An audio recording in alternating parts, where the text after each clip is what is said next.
नमस्कार, जीपीएचएस देख रहे हैं आप, आपके साथ मैं धर्मराज सिंह।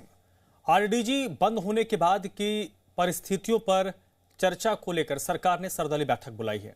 मुख्यमंत्री के आग्रह पर 13 फरवरी को 11 बजे सचिवालय में ये सर्वदलीय बैठक होगी, जिसमें आरडीजी बंद होने की परिस्थितियों के बाद जो स्थिति पैदा हुई है उसको लेकर चर्चा की जाएगी।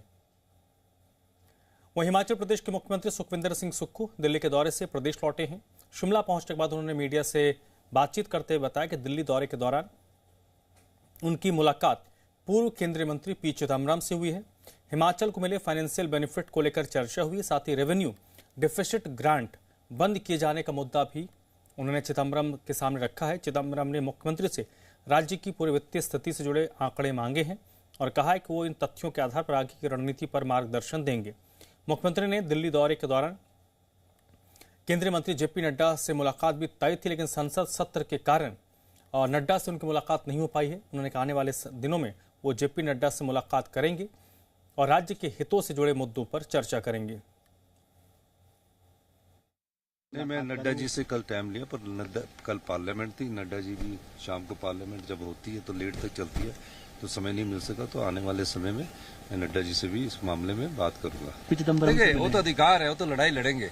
अभी तो हम चाहेंगे कि भारतीय जनता पार्टी के सभी सांसद और सभी मिलकर प्रधानमंत्री जी से मिले। हम लोग भी प्रधानमंत्री जी से मिलने का समय मांगे।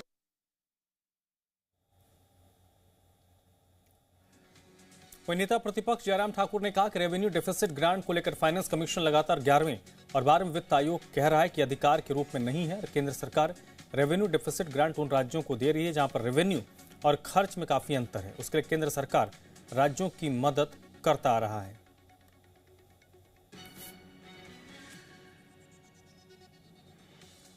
आरडीजी बंद होने पर हिमाचल प्रदेश में आर्थिक स्थिति डगमगाने का खतरा पैदा हो गया है। सुक्खू सरकार हिमाचल की आर्थिक स्थिति की बदहाली के लिए पूर्व की भाजपा सरकार को दोषी ठहरा रही है। दूसरी तरफ बीजेपी ने सुक्खू सरकार के आर्थिक कुप्रबंधन को इसके लिए जिम्मेदार ठहराया है।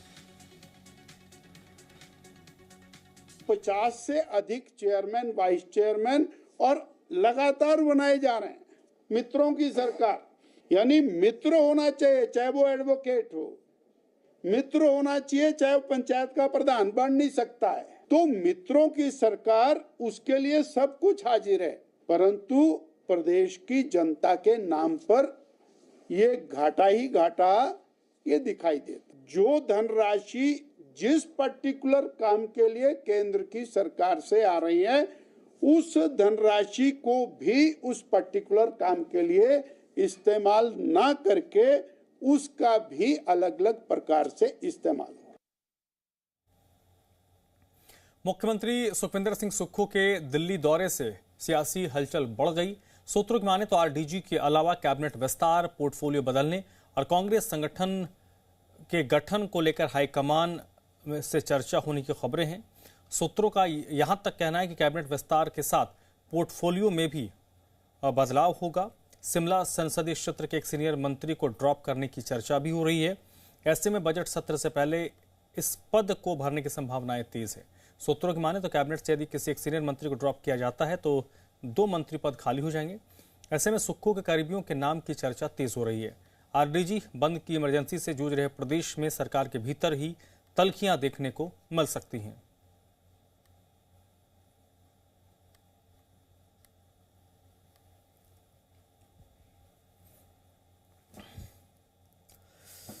और चलिए सीधे रुख कर लेते हैं।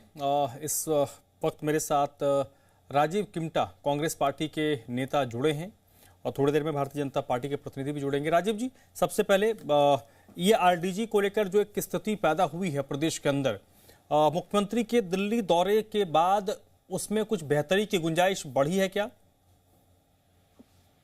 देखिए, माननीय मुख्यमंत्री दिल्ली गए थे, आज वापिस आ गए हैं।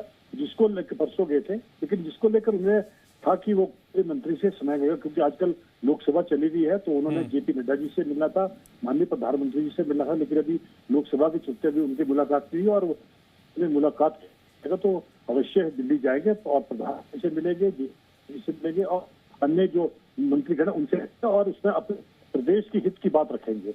लेकिन जहां तक रही आरडीजी की बात, आप समझ लीजिए 1952 से लेकर हमें मिलना करता था और ये हमें नहीं मिलता था। पहाड़ी राज्य है और अदर राज्य है उनको मिलता था, लेकिन ऑल ऑफ सडन 73 साल बाद ये ऑल ऑफ सडन ये बंद कर देना, ये काफी बहुत ही आश्चर्यजनक है कि ये किस लिए बंद किया गया। क्योंकि छोटा स्टेट हिमाचल प्रदेश है और टोटली जो डिपेंड है वो उस वक्त था, क्योंकि हिमाचल प्रदेश में किसी भी चीज को लागत लेकर, हिमालयन स्टेट जितनी भी है, जितनी भी तो आपके पहाड़ी इलाके है, वहां पे अगर आपने कंस्ट्रक्शन ऑफ रोड भी कर दिया तो उसकी भी कहीं ना कहीं 5 गुना 10 गुना जो आपकी कंस्ट्रक्शन की कॉस्ट आती है। उसको लेकर 1952 में हिमालय पहाड़ी राज्यों को रखा गया था कि जहां पर आपको केंद्र सहायता देगी, लेकिन ऑल ऑफ सडन अब इसको तकरीबन लगता है 26 तक हिमाचल प्रदेश के जनता का काफी नुकसान होगा। इसको लेकर माननीय मुख्यमंत्री ने जितने भी पार्टी के आगे दल है और ये दल उनको भी कहा है कि आइए आप मिलकर हम करते हैं आज बात राजनीति, आज हम अपने हितों को कैसे साधा जाए, हम अपने हितों को कैसे सेफगार्ड कर केंद्र सरकार द्वारा। तो माननीय मुख्यमंत्री ने कल एक सर्वदलीय बैठक बुलाई है शिमला में। उम्मीद करते हैं कि जो हमारे अपोजिशन के लीडर है और जो बीजेपी के विधायक है वो सब ये आए, और मुझे लगता है कि ये ऐसा मसला है जिसे इकट्ठे होकर लड़ने की जरूरत है। ठीक है, अखिलेश जी हमारे साथ जुड़ चुके हैं, प्रवक्ता हैं हिमाचल बीजेपी के। अखिलेश कपूर जी बताइए, सरकार अब इस मामले पर सर्वदलीय बैठक बुला रही है, भारतीय जनता पार्टी का क्या टेक है इस पर? देखिए रमा जी, जिस तरह से कांग्रेस की सरकार की पूरी 3.5 वर्ष में जो मिसमैनेजमेंट रही है, हम सभी के ध्यान में है कि सरकार बनते ही इन्होंने असंवैधानिक तरीके से टीपीएस की नियुक्ति करने का काम किया। उसके बाद इन्होंने अपने सभी मित्रों को बोर्ड और निगमों की ताजपोशी उनकी करनी शुरू कर दी, और इन दिनों में आपने देखा होगा जिस तरह से इन्होंने बोर्ड और निगमों की ताजपोशी लगातार जारी रखी है। और आज की खबर है कि इन्होंने 7-9 जो एचपीएमसी के चेयरमैन हैं, जिनको कभी भी पूर्व की सरकारों ने कोई भी गाड़ी नहीं दी, उनको भी 20-20 लाख रुपए की गाड़ियां इन्होंने आज दी हैं। तो इस तरह का जो फाइनेंशियल मिसमैनेजमेंट प्रदेश के अंदर है, उसके चलते ये पूरी स्थिति उत्पन्न हुई है। प्रदेश के माननीय मुख्यमंत्री जो हमारे फाइनेंस मिनिस्टर भी है, उनको इसका कड़ा संज्ञान लेना चाहिए। एक तरफ से तो जनता की सुविधाओं को काटने की सरकार बात कर रही है, ये कह रहे हैं कि सरकारी कर्मचारियों को हम टीए काट देंगे, उनका डीए काट देंगे, उनका जीपीएफ फ्रीज करने की तैयारी कर रहे हैं। इसके साथ सामाजिक सुरक्षा बंद करने की इन्होंने तैयारी कर रखी है, बिजली पानी के बिल बढ़ाने की तैयारी कर रखी है, स्वास्थ्य सुविधाओं पे डाका डालने की तैयारी प्रदेश की सरकार कर रही है। जिस तरह से आपने देखा होगा प्रदेश के जो सबसे बड़ा स्वास्थ्य संस्थान है आईजीएमसी, उसमें हर तरह की स्वास्थ्य सुविधाओं के बिलों में बढ़ोतरी कर दी गई है। तो पहले तो ये प्रदेश की जो सरकार है, इसको अपना फाइनेंशियल जो मैनेजमेंट इन्होंने किया, जिसके चलते ये पूरा प्रदेश कर्ज के तले आज दब गया है। मैं ये कहूँ कि पूरी तरह से प्रदेश बैंकक्रप्ट हो गया और प्रदेश की सरकार को चलाने की स्थिति में नहीं है। किसी भी जनता के सुख सुविधा के लिए जो उन्होंने वादे किए थे, उनको निभाने की स्थिति में नहीं। हमारा तो ये कहना कि पहले तो ये बताइए कि क्या बीजेपी उस सर्वदलीय बैठक में शामिल होगी? देखिए, जिस तरह से कांग्रेस की सरकार की नीति रही है, ये आपने कल देखा होगा किस तरह से माननीय मुख्यमंत्री जो जयराम जी को उन्होंने एक चिट्ठी भेजने का वो दावा कर रहे हैं, जबकि जयराम जी से हमारी बात उन्होंने कहा कि मुझे इस तरह की कोई भी चिट्ठी नहीं मिली। और 6 तारीख की बैकडेट की चिट्ठी लेकर माननीय मुख्यमंत्री कल हेलीकॉप्टर से दिल्ली रवाना हो गए। तो इस तरह से जनता की आंखों में धूल झोंकने का जो काम प्रदेश की सरकार कर रही है। भारतीय जनता पार्टी हमेशा से प्रदेश की जनता के साथ खड़ी है, प्रदेश की जनता के साथ साथ जो हमारे प्रदेश के एम्प्लॉय वर्ग हैं उनके साथ खड़ी है। और कांग्रेस की सरकार, कांग्रेस की जो माननीय मुख्यमंत्री जी आज चर्चा करने के लिए तैयार हुए हैं, क्योंकि अब उनके बस का नहीं रहा है। ये चर्चाएं पहले होनी चाहिए थी। जब से सरकार बनी, ना तो उन्होंने कभी मुख्यमंत्री जी को साथ लिया, ना उन्होंने कभी विधायकों को साथ लिया, और ना ही कभी विधानसभा सत्र के अंदर किसी सकारात्मक माहौल को बनाने की कोशिश की। अब जब सरकार बुरी तरह से पस्त हो गई है, चारों खाने चित हो गई, तो वो आज विधायकों से बात करने की बात कर रहे हैं। हमारे नेताओं ने स्पष्ट कहा है कि जहां भी चलने की जरूरत है, किसी भी स्तर की बात करने की जरूरत है, भारतीय जनता पार्टी का नेतृत्व, उन्होंने स्वयं मुख्यमंत्री जी ने कहा कि मैं नड्डा जी के नेतृत्व में जाने के लिए तैयार है। उनको नड्डा जी से टाइम लेना चाहिए, हमारे नेताओं से टाइम लेना चाहिए, और हमारे नेतागण पूरे हमेशा से प्रदेश के हित की हमेशा। चलिए ठीक है, राजीव किमटा जी, अब देखिए भारतीय जनता पार्टी अभी भी जैसे आप लोग एक्सपेक्ट कर रहे हैं कि लोग आपके इस मामले पर सभी दल एक साथ आए, लेकिन बीजेपी के प्रवक्ता की बातों से तो ये लग रहा है कि एक ट्रैक पर सत्ता पक्ष विपक्ष का इस मुद्दे पर आना मुश्किल है। राजीव जी? हाँ जी, मेरी आवाज आ रही है? हाँ जी, हाँ, या प्लीज। सिलसिले आपको उनका जवाब देना चाहूंगा। इन्होंने पहले कहा कि पूर्व के माननीय मुख्यमंत्री जयराम जी को लेकर इन्विटेशन दिया। माननीय मुख्यमंत्री ने कहा कि प्रोटोकॉल क्या चीज है, मैंने स्वयं खुद जयराम जी को बुलाया। पहले जयराम जी मुकर गए कि मुझे नहीं बुलाया गया, जबकि जब माननीय मुख्यमंत्री चिट्ठी दिखाई तो उन्होंने कहा कि मुझे ऐसे बुला तो मैं ऐसे आ जाता। अब उससे पहले 2 दिन पहले एमएलए प्रायोरिटी की मीटिंग हुई पूरे प्रदेश की, जितने विधायक है, चाहे वो सत्ता दल का है चाहे विपक्ष के है, उसमें सारे विधायक है, माननीय जयराम जी नहीं है। और इसी एमएलए प्रायोरिटी की जो मीटिंग माननीय मुख्यमंत्री और लेते हैं तो उससे पिछली साल इन्होंने वॉकआउट के नहीं आए, इस बार ही आए। एटलीस्ट जो एमएलए की प्रायोरिटी है उसका अपना समक्ष। दूसरी बात इन्होंने कहा चेयरमैन और बोर्ड के, अब ये एक व्यवस्था है, आपके बोर्ड है, आपके कॉन्स्टिट्यूशन है, वो बनेगी, बोर्ड बनेंगे तभी तो सरकार चलेगी। आपने कुछ ऐसी जगह है जहाँ पे आपको सिक्योरिटी बोर्ड है वहाँ बनाने हैं तो वो तो बनने हैं। और रही बात इन्होंने गाड़ियों की बात की, गाड़ियां अगर 20-25 हो जाएगी तो उन्हें रिप्लेस तो करें है। उसी तरह उसी सिलसिले में जो ये गाड़ियां आई है वो सारी 15-20, क्योंकि अल्टीमेटली सरकार का मापदंड है कि अगर आप गाड़ी 18 साल से ऊपर होगी तो उसे नहीं चलाते हैं, उसे जो है अनफिट किया जाता है उसी कड़ी में। लेकिन जहां तक रही बात, इन्होंने कहा कि व्यवस्था आप समझ सकते हैं कि पिछली जब भाजपा की सरकार थी तो आज डीजी के तहत तकरीबन 3,000 रुपया मिला। उसके अलावा जीएसटी इनको 16,000 करोड़, तकरीबन 1,00,000 करोड़ रुपए इनको जो है केंद्र से सहायता मिली। लेकिन जैसे ही हमारी सरकार आई जीएसटी बंद कर दिया, क्योंकि जीएसटी के जब लगी थी तो सरकार ने कहा था कि हिमाचल जैसे राज्य में हमारे को तकरीबन 4-5 हजार करोड़ रुपए का इनकम होती थी टैक्सेस से।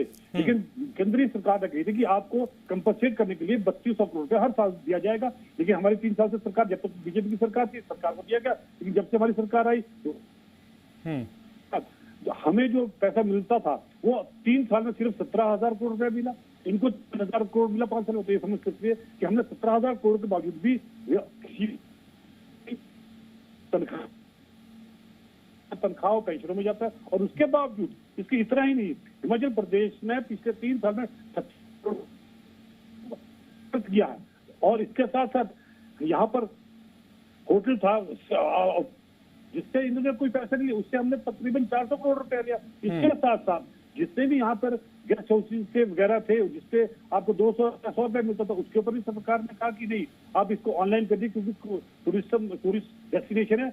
अल्टीमेटली कोई टूरिस्ट सिर्फ 2-3 कमरे सरकार बता सके, बाकी सारे ऑनलाइन कर दिया। और उससे भी जो किराया बढ़ा दिया। और उसके साथ साथ जितने भी विधायक है, मंत्री, उनको जो इलेक्ट्रिसिटी के मिलती थी वो सब्सिडाइज मिलती थी, लेकिन वहाँ पे 300 यूनिट के बाद उसको कर दिया कि जो उससे ज्यादा तो उसमें नहीं। अब सर एक मिनट, मैं अब आप लोगों की बात समझ गया। अखिलेश कपूर जी, अब तो मसला ये है ना कि ये जो परिस्थिति बनी है इससे प्रदेश को कैसे निकाला जाए और इस परिस्थिति को कैसे इग्नोर किया जाए ताकि जो डेली रूटीन का कामकाज है राज्य का वो पैसे के कारण प्रभावित ना हो। देखिए धर्मराज जी, आपने भी माननीय मुख्यमंत्री जी की स्टेटमेंट सुनी होगी। गत दिनों उन्होंने कईयों बार 20 बार ये कह दिया कि 2027 तक हम हिमाचल को आत्मनिर्भर बना देंगे। वो कौन सी घूंटी है, वो कौन सा जिन उनके पास है जिससे ये 2027 में हिमाचल को आत्मनिर्भर बनाने की बात कर रहे हैं। 2 वर्ष पूर्व में माननीय मुख्यमंत्री जी ने कहा था कि प्रदेश की हालत श्रीलंका जैसी होने वाली है। जब इनको सारी परिस्थिति पता थी तो ये बोर्ड निगमों के चेयरमैन के जरिए प्रदेश की जनता की गाड़ी कमाई का पैसा लुटाने की क्या जरूरत थी। सीपीएस असंवैधानिक तरीके से चेयरमैन बनाने की क्या जरूरत थी। और आपको ध्यान में होगा कि भारतीय जनता पार्टी की पूर्व की सरकार में 30 से 35 हजार रुपये मानदेय जो है चेयरमैन को मिलता था। इन्होंने उसको 5 गुना बढ़ाकर 1.5 लाख रुपए कर दिया। उसके बाद पूरा हमला फमला, एक कैबिनेट रैंक का प्रोटोकॉल सभी चेयरमैनों को देना। तो जिस तरह से कांग्रेस की सरकार की कथनी और करनी में अंतर है, इनको प्रदेश की जनता की कोई भी चिंता नहीं है, इनको अपने मजे मारने हैं। और मैं तो ये कहता हूँ कि प्रदेश की जनता तरह से सरकार मस्त है। जिस तरह से चेयरमैनों को अभी भी गाड़ियां देने का सिलसिला जारी है, जिस तरह से अभी भी चेयरमैनों की नियुक्ति करने का सिलसिला जारी है। मैं कीमता जी से पूछना चाहता हूँ, 3.5 वर्ष बीत गए हैं, तो क्या आप जाके चेयरमैन चला के आप विभागों को ठीक करना चाहते हैं, दुरुस्त करना चाहते हैं? जबकि पूर्व की सरकार की, भारतीय जनता पार्टी की सरकार की जितने भी कल्याणकारी योजना है उसको बंद करने का इन्होंने काम किया। भारतीय जनता पार्टी के चले हुए संस्थान को, जो 2000 संस्थान हमारे प्रदेश के अंदर चल रहे थे, उनको बंद करने का काम किया। हमारी सामाजिक सुरक्षा को पेंशन जो थी उसको बंद करने का काम किया। जनमत जैसी जो कल्याणकारी योजना थी उसको बंद करने का काम किया था। मुख्यमंत्री गृहिणी सुविधा इन्होंने बंद की, हिमकेयर इन्होंने बंद की, सारा योजना इन्होंने बंद की। इस तरह से प्रदेश की जनता की आंखों में धूल झोंक कर केवल अपने मजे मारने के लिए सरकार चलाना और यूं कहना कि हमें केंद्र मदद नहीं कर रहा है, ताली दोनों हाथों से बजती है। आपको प्रदेश की आर्थिकी भी देखनी है। आपने जो प्रदेश की जनता से वादे किए हैं उसको कौन निभाएगा? प्रदेश की महिलाओं को 1500 कौन देगा? प्रदेश के युवाओं को 5 लाख नौकरी कौन देगा? प्रदेश के किसानों और बागवानों के हितों की चिंता कौन करेगा? ये सरकार मात्र छलावा सरकार है, झूठी सरकार है, झूठ के बल पे बनी हुई सरकार है। और आज ये पूरी तरह से बैंकक्रप्ट करके प्रदेश को यूं कह रहे हैं कि प्रदेश केंद्र हमें मदद नहीं कर रहा। तो इस तरह की झूठी सरकार है जिसका सत्ता में रहने का कोई भी हक नहीं बनता। चलिए धर्मराज हाँ हाँ बोलिए राजीव जी। जी जी मैं इनका सवाल का जवाब देना चाहता हूँ जी प्लीज। इनकी पिछली 5 साल की सरकार रही, 70,000 करोड़ रुपया इनको केंद्र से सहायता मिली, वो कहाँ डाला? वो अल्टीमेटली आपने लोन भी लिया, 70,000 करोड़ भी नहीं दिया। इसलिए धर्मराज जी आप समझ लीजिए कि 900 बजट निकाल खोल दिए सिर्फ छलावा, हिमाचल प्रदेश की जनता को छलावा करने के लिए। उतना ही नहीं, 1,000 करोड़ की बिल्डिंग बना के रख दी है सिर्फ अपने ठेकेदार मित्रों को फायदा देने के लिए, लेकिन आज भी वो खा लिए। हम तो ये कि आप ना करें, सरकारें आती है, सरकारें जाती है, कल को मुख्यमंत्री कोई और है, कल को कोई और होगा। लेकिन ये आज जो समस्या है, ये समस्या देश की 70 लाख जनता की समस्या है कि अल्टीमेटली हमारा जो हक है वो हिमाचल प्रदेश का हक छीना जाए। आप राजनीति ना करें, राजनीति में बड़ा समय है, 2 साल बाद चुनाव आएगा, उसमें राजनीति कर लें। लेकिन अभी समय ये है कि एटलीस्ट जो प्रदेश का हक है, छोटा पहाड़ी राज्य है, उसका जो हक है उसे कैसे निपटा जाए और कैसे उसे इकट्ठा होकर लड़ा जाए। आज बात उसको लेकर है। माननीय मुख्यमंत्री जी तो, अब प्रधानमंत्री जी पिछली बार आए यहाँ पे 4-5 महीने पहले, उन्होंने 1500 करोड़ डिक्लेयर उसे 2023 में आपदा में तकरीबन 10,000 करोड़ का जो आंकलन किया गया केंद्र की टीम द्वारा, उसमें 2300-2400 करोड़ रुपया भी मिला आपको। वो सारी बातें आप एक साइड में रख लीजिए। लेकिन आज जो बात है, आज राजनीति ना करके माननीय मुख्यमंत्री भी ये बात कर रहे हैं और हम लोग भी ये बात कर रहे हैं कि आप आइए, इकट्ठे चलिए, आप तय करिए। माननीय मुख्यमंत्री चलने के लिए तैयार है। आप जयराम जी के उनके साथ साथ एमपी हिंदू दिल्ली उनकी मान्य मिलेंगे, मंत्री से मिलेंगे, लेकिन आप बात तो करिए, क्योंकि अल्टीमेटली आज हिमाचल सरकार, क्योंकि ये तो तकरीबन 6 साल के लिए हो जाएगा, 2031 तक के लिए, तो कल को कोई भी सरकार आएगी, सरकार को दिक्कत तो आएगी। लेकिन क्योंकि छोटा हिमाचल प्रदेश छोटा ही कराया नहीं सर वो बात सही है। मैं बस अब उस नोट पे आ रहा हूं कि ये तो अब समझ में पूरी तरीके से आ रहा है राजीव किमटा जी की समस्या आ चुकी है प्रदेश के द्वार पर। तो इस समस्या को टैकल कैसे किया जाए, इस समस्या को सॉल्व कैसे किया जाए, या इस परिस्थिति से राज्य कैसे निकले, बात तो उस नोट पे आएगी ना। एक सवाल मैंने अखिलेश जी से पूछा कि क्या सर्वदलीय बैठक में बीजेपी के लोग जाएंगे, उन्होंने स्पष्ट जवाब नहीं दिया। मतलब आप दोनों के विचार इस मुद्दे पर एक ट्रैक पर नहीं आ रहे। धर्मराज समझ सकते हैं कि बीजेपी की कथनी कथनी में फर्क है। आज हम बात हिमाचल प्रदेश की जनता की हित की बात कर रहे हैं, कांग्रेस की बात की हित है। विधायक इनके भी है।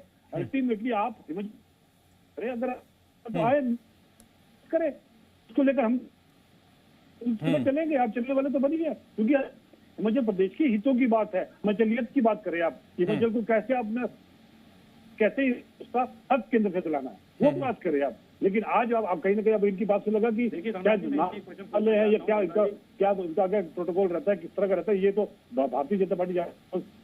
लेकिन आज राजनीति करने की बलराज जी, चलिए ठीक है। हाँ अखिलेश जी कुछ कहना चाह रहे हैं, सुन लेते हैं अखिलेश जी कुछ।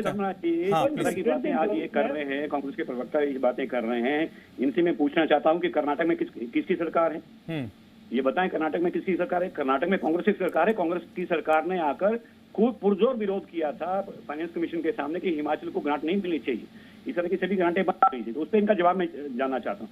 और दूसरी बात मैं बताना चाहता हूँ कि 14 फाइनेंस कमीशन जब आया था तो उस समय जो मोदी जी की सरकार थी तो, और हिमाचल में कांग्रेस की सरकार थी, तो उस समय मोदी जी ने 40,000 करोड़ रुपए की जो RDG जो हिमाचल को दी थी। उससे पूर्व में 13वें फाइनेंस कमीशन की बात करना चाहता हूँ। उस समय केंद्र में मनमोहन सिंह जी की सरकार थी, और मनमोहन सिंह जी ने उस समय जो ग्रांट हमें मिल रही थी, 40,000 करोड़ रुपए की ग्रांट मिली थी, उसको मात्र केवल 7,800 करोड़ रुपए कर दिया था। तो इस तरह के दोहरे मापदंड जो है, केंद्र जो प्रदेश की सरकार है, माननीय मुख्यमंत्री जो जनता की आंखों में धूल झोंकने का काम कर रहे हैं, इनसे तो मैं पहले निवेदन करता हूं कि पहले जितने मित्र मंडली को 2.5-3 लाख की सैलरी पे लगा रखा है, उनका क्या औचित्य है? इतनी बड़ी बड़ी आपने एडवोकेट जनरल और एडिशनल एडवोकेट जनरल की फौज खड़ी कर रखी है, उसका क्या औचित्य है? उनको तुरंत प्रभाव से इनको हटाना चाहिए और प्रदेश की जनता का पैसा गाड़ी कमाई को बचाना चाहिए। जब पिछली घर से शुरू करना, कौन लोग थे जो है, अगर भी तो पॉलिटिकल एडवाइजर लगे हुए थे आपके, शिशु दर्बा जी कौन थे, वो भी लगे। व्यवस्था अभी इसी दिन पहले से चली आई है। एडवोकेट जनरल की टीम जो आज बनी है उस तरह की पहले भी थी, जनरल बनते हैं उनकी टीमें बनती है, ऐसा नहीं है। लेकिन अल्टीमेटली आज आप सिर्फ राजनीति के नाम पर राजनीति ना करें। अगर आप मध्य प्रदेश का हित चाहते हैं, मध्य प्रदेश की जनता का हित चाहते हैं, और ये तो आप नकम्मी सरकार के साथ खड़े हो, ना कि कांग्रेस के साथ खड़े हो। अगर आप सिर्फ राजनीति करना चाहते हैं तो मुझे नहीं लगता कि कोई उचित है। हेलीकॉप्टर लेकर प्रदेश के केंद्र में कांग्रेस पार्टी की मीटिंग अटेंड करने जा रहे हैं, तो इनकी दोहरा चित्र जो कांग्रेस पार्टी का प्रदेश की जनता के सामने, प्रदेश की जनता पूरी तरह समझ रही है। एक तरह से लोकतंत्र की हत्या करने का प्रदेश की कांग्रेस सरकार काम कर रही है, पंचायत की चुनावों को डेफर करके। उसको जब हाई कोर्ट ने, माननीय उच्च न्यायालय ने कहा कि चुनाव करवाने चाहिए, तो सुप्रीम कोर्ट में जाके खड़े हो गए। वे किस लिए खड़े हो आप बताइए, इसका जवाब मुझे दीजिए। जब आप लोकतंत्र की हत्या करेंगे तो कौन आपको फाइनेंस देगा? लोकतंत्र की बिल्कुल हत्या नहीं। आपके आज भी इस तरह से प्रदेश के माननीय मुख्यमंत्री ने पूरी दुनिया के सामने प्रदेश की फिजियत करवाई है। फाइनेंशियल कमीशन की इंटरनल रिपोर्ट है, उसको पूरी दुनिया के सामने जब जाहिर किया है। जब डिजास्टर एक्ट हिमाचल प्रदेश में लगा है, डिजास्टर लगा, हमने तो कहा आप एक तरफ से अल्टीमेटली चुनाव हो गया, लेकिन आज बात ये कहा ना कि इनको राजनीति करने के लिए राजनीति करनी है। ये मेरे तो ये बैंकक्रप्ट सरकार है, पूरी तरह से विफल सरकार है, और इसको बैंकक्रप्ट आप लोग पिछली 5 साल की सरकारों में आप 70,000 करोड़ रुपए आपको केंद्र से मिला, लेकिन उसके बावजूद अखिलेश जी एक मिनट, राजीव जी एक मिनट, अखिलेश जी एक बात बताइए। अब सरकार जिस परिस्थिति में आई है वो तो एक चर्चा का अलग विषय है कि क्या फाइनेंशियल प्रॉब्लम्स हुई, वो खुद हुई या क्रिएट की गई, कहाँ गलती हुई, ये ठीक है, इस मामले पर खूब बात होनी चाहिए, आप लोगों को खुद एक दूसरे पर आरोप लगाने चाहिए। लेकिन मूल प्रश्न तो अभी यह है कि सरकार इस मामले में आप लोगों का भी साथ चाह रही है। और देखिए, नड्डा साहब जो केंद्रीय मंत्री हैं, पूर्व राष्ट्रीय अध्यक्ष हैं, उनसे मिलने का वक्त भी मांगा गया, लेकिन उनसे मुलाकात नहीं हो पाई और कहा गया कि फिर से हम उनसे मिलेंगे। यानी सेंटर से की तरफ इस वक्त स्टेट देख रहा है कि सेंटर से कुछ हासिल हो जाए, कुछ मदद मिल जाए। जी, मेरा तो ये कहना है कि माननीय मुख्यमंत्री जी अपनी निजी कामों से दिल्ली जाते हैं, अपने निजी दौरे करते हैं, उनको प्रदेश की जनता की कोई भी चिंता नहीं। अगर उनको इतनी चिंता होती प्रदेश की जनता की, तो दिल्ली में बैठकर नड्डा जी से 2 दिन का टाइम, 2 दिन में बैठ के वहां पर बातचीत कर सकते थे, बैठ सकते थे, उनका वेट कर सकते थे। अब माननीय मुख्यमंत्री जी को प्रदेश में अपनी राजनीति करने के लिए वापिस आ रहे हैं, ना कि उनकी प्रदेश की जनता की चिंता है। पहली बात तो ये। दूसरी बात ये कि मैं ये कह रहा हूँ कि ये सरकार बिल्कुल भी नाकामी सरकार है। इसको प्रदेश को, मैं कहता हूँ 1.5 वर्ष अगर और प्रदेश को इनको गवर्न करने का हक मिल गया तो ये प्रदेश लगभग 2 लाख करोड़ के कर्ज के नीचे चला जाएगा। तो हमारा तो ये मानना कि इस प्रदेश की सरकार को नैतिकता के आधार पर तुरंत इस्तीफा देना चाहिए, जनता की अदालत में जाना चाहिए और जनता खुद तय करेगी कि किसको चुनना है। और आने वाली सरकार, जो मैं कहता हूँ, जो भी सरकार आएंगे वो अच्छे ढंग से प्रदेश को चलाएगी, क्योंकि पूर्व में भी भारतीय जनता पार्टी की सरकारों ने, चाहे वो माननीय शांता जी की सरकार हो, 1 रुपए का भी डेट भी छोड़ के नहीं गई थी प्रदेश के ऊपर वो सरकार, चाहे वो धूमल जी की सरकार हो, चाहे जयराम जी की सरकार, उनकी कल्याणकारी योजना को प्रदेश की जनता। चलिए सर, अब मसला यह है कि अब राज्य सरकार मदद चाहती है सभी का, लेकिन भारतीय जनता पार्टी की धर्म राज्य में कुछ जवाब जल्दी से सर 10 सेकंड 15 सेकंड समय नहीं है, जल्दी से। इन्होंने कहा कि दिल्ली में रह के इंतजार कर सकते थे। उन्हें समझ चाहिए कि 16 तारीख से जो विधानसभा हिमाचल प्रदेश में है, और उसको लेकर माननीय मुख्यमंत्री नड्डा जी से आग्रह किया, जब वहां से इन्विटेशन होगा तो माननीय मुख्यमंत्री उनको मिलने चले जाएंगे। रही बात जनता की, तो पिछले कल ही हिमाचल प्रदेश सेक्रेटरी एसोसिएशन ने सरकार का समर्थन किया कि हम सरकार के साथ बिल्कुल। चलिए सर, इसी नोट पे देखिए समय इतनी इजाजत दे रहा है। बहुत बहुत शुक्रिया राजीव किमटा जी, अखिलेश जी, बहुत बहुत शुक्रिया। छोटे से ब्रेक ले रहे हैं, लौटते हैं।